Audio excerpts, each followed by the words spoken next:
mediation has now moved to the next stage thanks to flexibility offered by online mediation.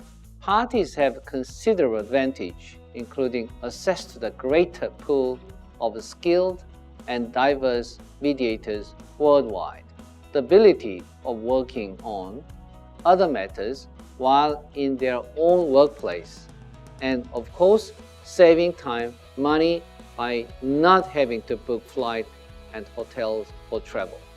We are now seeing the rise of hybrid mediation, where some participants in mediation might take part online and others in physical venue.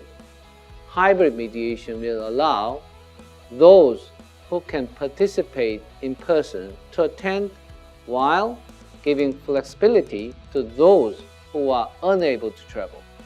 Other considerations are the expert or attorneys who might need to only attend a part of mediation and therefore might be better off simply attending online considering their limited role.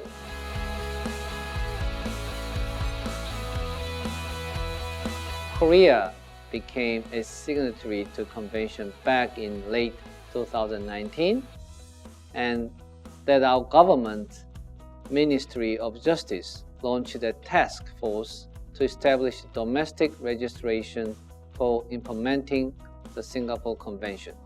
As you may have deduced already, I'm major proponents of mediation in general and strongly believe that Korea's eventual ratification of the Singapore Convention will greatly benefit Korea as a whole. In fact, many of Korea's major trading partners, including the United States and India, have already signed the Singapore Convention as well. As the number of signatories to the Singapore Convention increases, this will naturally have the impacts of allowing domestic enterprises to resolve international commercial disputes with greater assurance that their mediated settlement agreements will have the same level of enforceability as judgment and arbitral awards. Of course, there is also the added benefits of domestic enterprise having the ability to resolve international commercial disputes more quickly at a lower cost.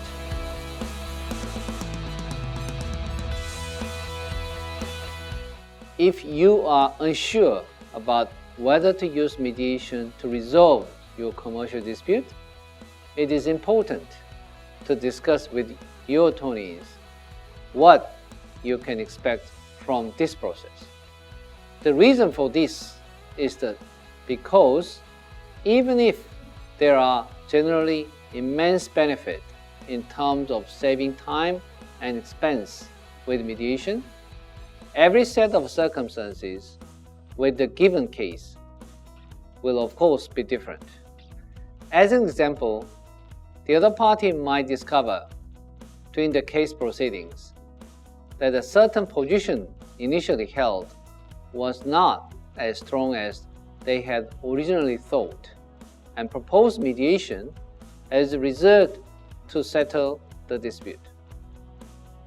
Even if you are suddenly in more favorable position, you still have a hearing and trial that is far away and will inevitably involve paying considerable attorney fees along the way.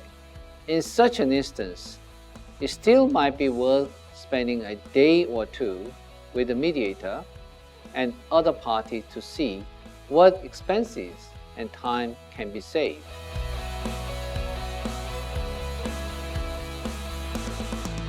I'll describe mediation as a form of alternative dispute resolution with little to lose compared with how much parties can gain.